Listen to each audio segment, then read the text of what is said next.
My father mocked me on my birthday, saying no one would miss me if I vanished, so I ran a test with them. And I watched their entire reality collapse into pieces at court.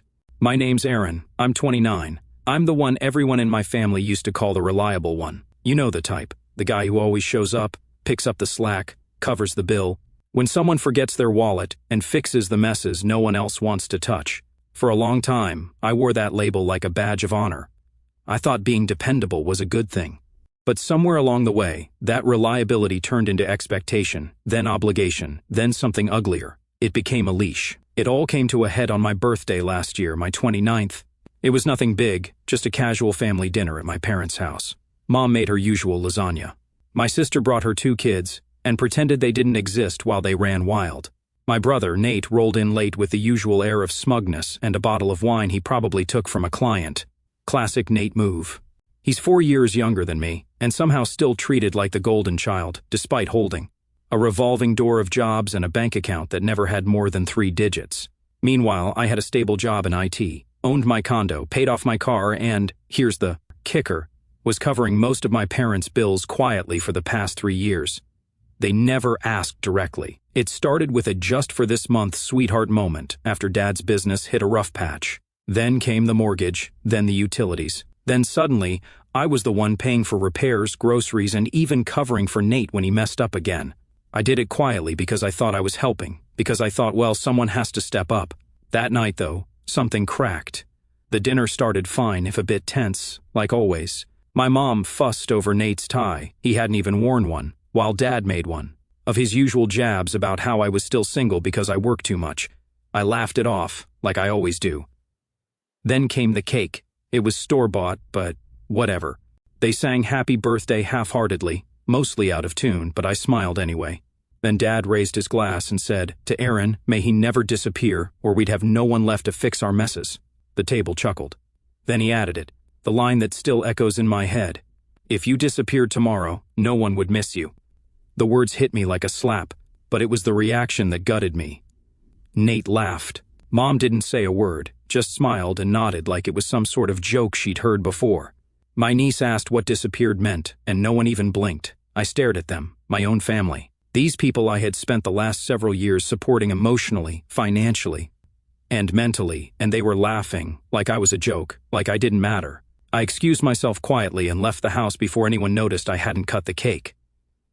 I didn't cry that night. I didn't scream or throw things. I just sat in my car for 2 hours in silence. That silence told me more than their words ever could. For the next 2 weeks, I went about my life like nothing had happened. I still paid the electric bill. I still covered Mom's credit card. I still Venmo'd Nate when he texted me some nonsense about being short on rent. But I also started planning, quietly, carefully, because I realized something. They didn't just take me for granted. They depended on me. They needed me. But I didn't need them. I didn't show up for Sunday dinner the next week. Mom texted me a passive-aggressive "missed you," and I ignored it. Nate sent a laughing emoji. Classy. I didn't respond. The week after that, I forgot to send the money for the water bill. On purpose. They called, confused. I said I was tight on cash this month. That was the first ripple. The next time Dad called, I let it go to voicemail. When I listened to it later, it was 30 seconds of silence, then a sigh, then a sharp, "Call me when you can, Aaron." No apology, just a command. 2 weeks later, I changed my phone number. Then I resigned from my job. You see, over the years, I had saved up quite a bit. I'd always lived modestly. No vacations, no big spending, just a quiet life and a steadily growing bank account. I had a little over $180,000 tucked away. I sold my condo and liquidated some investments. By the end of the month, I had just shy of $400,000 and no obligations tying me down.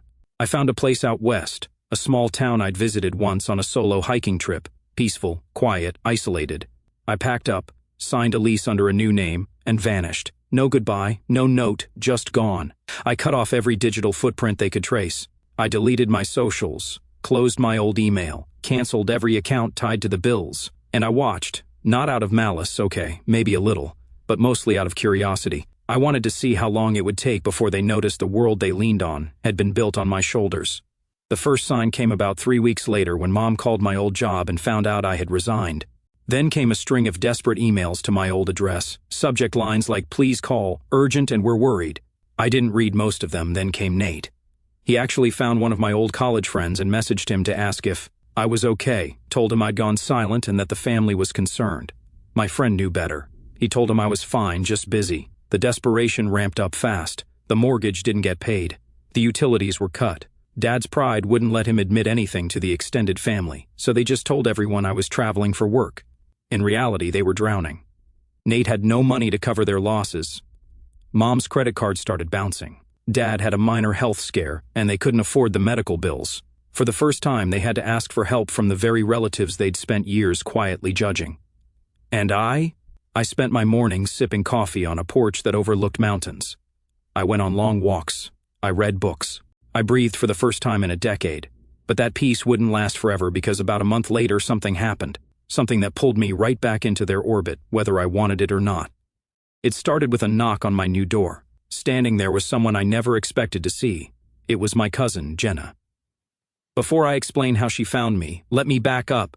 Jenna was the only person in our extended family I had ever really clicked with. We weren't close, but she always treated me like I was more than a wallet. She had this way of asking, "How are you?"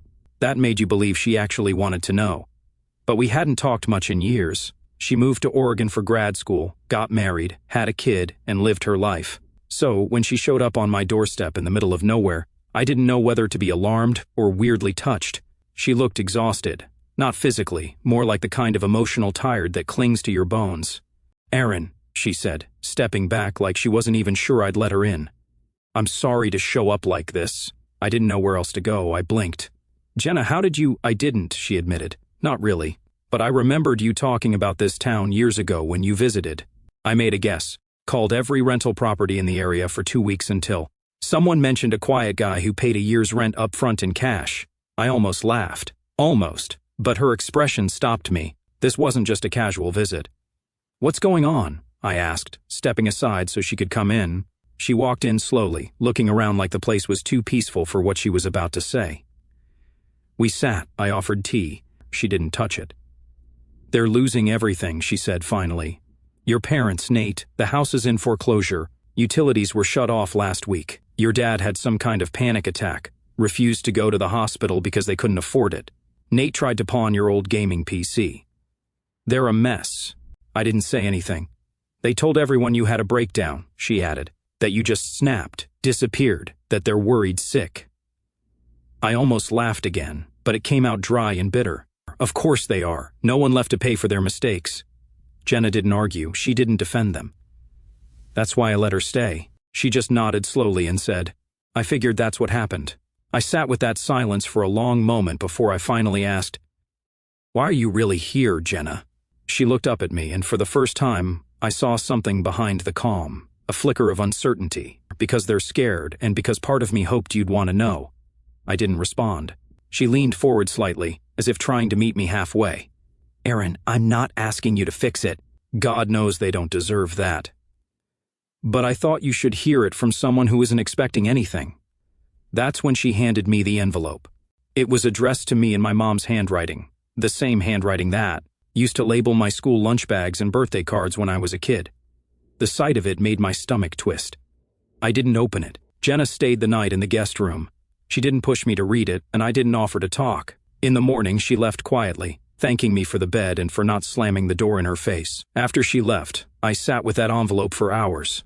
I turned it over in my hands, stared at the seal, thought about every memory. That had led to this point, the birthdays I paid for, the dinners I cooked, the nights I stayed up helping Nate with emergencies, the moment at that table when they all laughed as my dad casually erased me. I opened it. The letter was 2 pages, handwritten, shaky, emotional in the way someone writes, when they're scared of consequences, not when they feel genuine regret. "Aaron, we don't know what happened. One moment you were there, and the next you were gone. No messages, no goodbye. We're scared. Are you okay? Your father's been sick. Nate is lost without you. We didn't realize how much you were holding together until it all started falling apart. Please, just tell us where you are. We're sorry if we said something that hurt you. We were just joking that night. You know how your dad is. He never means it. He misses you. We all do. Please come home. Just talk to us. Love, Mom." There it was. Not a word of accountability, not a mention of what was actually said. Just a vague blanket apology wrapped in "we miss you and we didn't mean it." No ownership, just fear. I didn't cry. I folded the letter back into the envelope and tucked it in a drawer. That night, I went to bed with a strange calm in my chest. I realized something important. They weren't mourning me. They were mourning the loss of their safety net. The next few weeks passed quietly. No new visitors, no new letters. But I kept tabs, watched from a distance. Jenna gave me occasional updates. They moved in with my aunt temporarily. Nate tried to launch a GoFundMe, claiming their breadwinner had vanished. It barely raised enough to cover a week of groceries. Then something happened that even I didn't see coming. One morning, Jenna called me. "You need to see this," she said. "Check your old email." I forwarded something. I logged into the email I hadn't touched in months, the one they probably assumed I'd abandoned. There it was, an email from Nate. The subject line, "You owe us, Aaron." I stared at that subject line for a long moment. "You owe us, Aaron." 4 words, each one digging under my skin like a splinter. I clicked the email open, unsure if I was angry, amused, or just numb at this point. "Hey man, I don't know what your deal is or where you ran off to, but this is getting ridiculous. We've been through tough times since you ghosted everyone. Mom and Dad are barely hanging on, and I'm doing everything I can to keep things together here. You were the one who kept everything running. You paid for everything. That was your role. We didn't ask you to be the responsible one. You just were. So don't get mad at us now for relying on you. That's on you. If you think disappearing proves some kind of point, fine, you've made it. Now come back and fix what you broke. It's the least you can do after everything we've done for you. We're family." That still means something, right?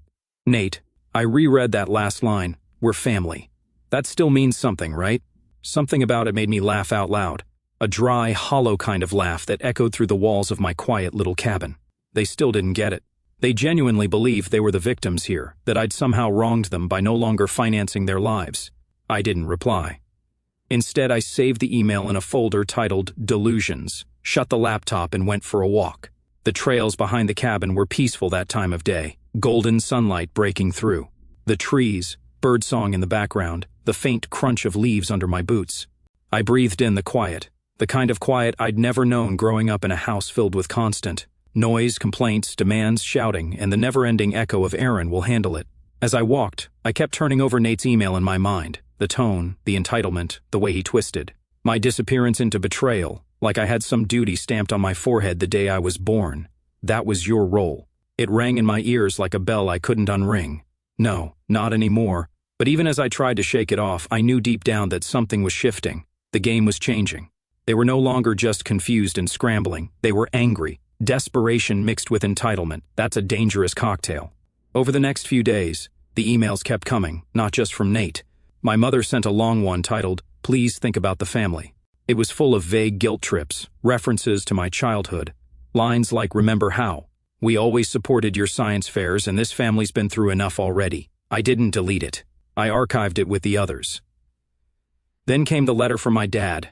Actual physical mail this time, sent to the local post office under my old name, probably hoping it would somehow reach me. I didn't even know how he figured out the town. Maybe Jenna had slipped up, or maybe he just guessed. Inside the envelope was a single sheet of paper, typed, "No greeting, no signature, you're punishing us. I get it. But you're punishing your mother most of all. She doesn't deserve this." I didn't mean what I said that night. I thought it was funny. "You used to have a sense of humor. You're being dramatic. We need help. Either you're part of this family, or you're not." That last line stuck with me. Either you're part of this family, or you're not. It was a threat, not veiled, not subtle, just a blunt instrument of emotional blackmail. The kind of statement someone makes when they think they still have power over you.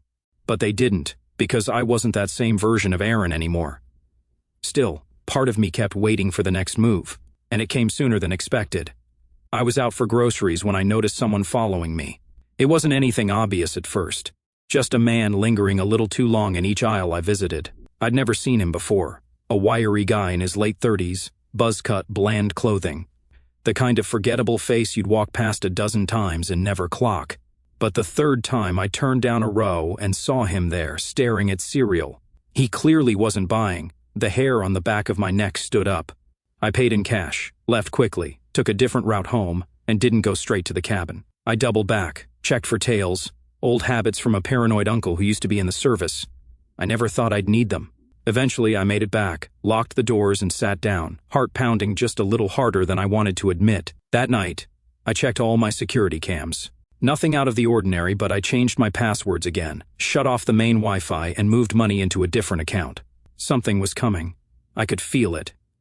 And I was right, because the next morning, a knock came at the door. This time, it wasn't family. It was a man in a gray suit, and he was holding paperwork. I opened the door cautiously, not fully swinging it out. The man in the gray suit looked official in the way people do when they want to be taken seriously more than they want to be understood. Mid-40s, sharp eyes, holding a leather folder in one hand and a business card in the other. "Mr. Aaron Caldwell?" he asked, even though he was clearly sure. I didn't answer right away. My instincts were coiled tight. "I represent the law firm of Kessler and Tate. I'm here on behalf of your family." He extended the folder toward me. I didn't take it. "My family hired a lawyer?" "They filed a claim," he said with no sign of discomfort. "They're alleging financial abandonment along with unlawful withdrawal of familial support." I actually laughed out loud. I couldn't help it. "Is that even a thing?" He gave a small lawyerly shrug. "They believe they have grounds for civil damages, claiming you had a long-established pattern of financial care and that your abrupt absence caused measurable harm." Now I did take the folder, more out of disbelief than curiosity. I flipped through the documents. There it was, in black and white, Nate's name, my parents, statements about decades of care, unspoken familial agreement, and dereliction of duty to dependent. They were suing me for not paying their bills. The lawyer gave me a moment. "You're not obligated to respond now," he said. "But the court date is listed. You'll want representation." "I'm not obligated to do anything," I muttered, handing the folder back. "Tell them I'll see them in court." He gave a professional nod, turned, and left.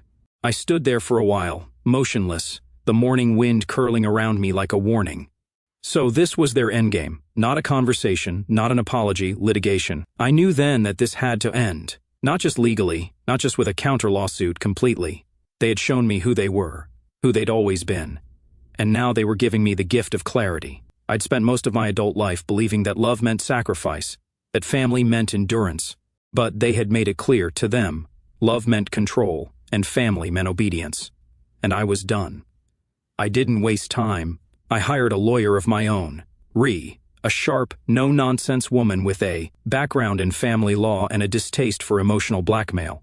After she read through their case, she actually rolled her eyes and said, "You've got to be kidding me. This wouldn't hold up in a reality TV court, let alone a real one." Still, we prepared. We documented everything, every wire transfer, every receipt, every text from Nate asking for money, every bank statement showing the mortgage payments that had come out of my account. We created a full timeline, 7 years of quiet, steady financial support, all backed up with evidence. Not because I needed to defend myself morally, I already knew I'd done more than my share. But because we needed to shut this down so thoroughly they'd never dare try it again. 2 months later, we stood in front of a judge. They actually showed up, all three of them. My father looked thinner than I remembered, but still held his head high, that same steel in his eyes. My mother looked tired, worn down. Nate, he looked smug, like he thought this was his golden ticket.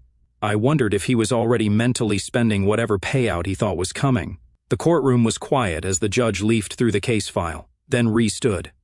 She didn't hold back. "Your Honor," she said, "the plaintiff's claim hinges on an idea that familial obligation equals legal responsibility. Simply because my client provided support willingly, without condition, does not mean he is now financially and legally bound to continue doing so. There is no contract, no agreement, no power of attorney, no co-signed loans, just decades of generosity repaid with entitlement." She submitted our documentation, over 100 pages. When it was my father's turn, he tried to frame it emotionally. "Your Honor, this isn't just about money. It's about betrayal. My son was a pillar in our family. He disappeared without warning, leaving us to pick up the pieces." Stood again. "And where exactly was this sense of family when Mr. Caldwell was told on his birthday that he wouldn't be missed if he vanished?" My father tried to speak again, but the judge raised a hand. "I've seen enough." He looked directly at my parents. "I'm dismissing the case with prejudice. Mr. Caldwell has no legal obligation to support you. Financial generosity does not equal legal duty. And frankly, this court is disturbed by the manipulation at the heart of this case." Then he turned to me. "Mr. Caldwell, I hope you understand that walking away was your right." I nodded once. I do now. As the gavel came down, the sound echoed like a final door slamming shut. Outside the courtroom, they tried one last time. My mom rushed after me. "Aaron, wait, please." "We didn't know it would come to this. We were just scared." I turned, looked at her, at the woman who once made me soup when I was sick, who kissed my forehead, goodnight when I was 7, and who sat silently while I was told I wouldn't be missed. "I believe you," I said, "but being scared doesn't justify what you did. It never did." Nate opened his mouth, but I raised a hand. "Don't. Just don't." I walked away. That was over a year ago. Since then, I've rebuilt my life on my terms. I still live in the same cabin. I still hike those trails. I started teaching coding part-time online and finally finished that book I always said I'd write. It's not about revenge or family. It's about freedom and finding out who you are when no one else is telling you. I haven't heard from them since. Sometimes I think about that birthday dinner. The laughter, the smugness, the way they treated my existence as disposable. Then I think about now, the silence, the peace. They were right in a way. I did disappear. And not one of them truly missed me. But I don't miss them either. And that, more than anything, tells me I made the right choice.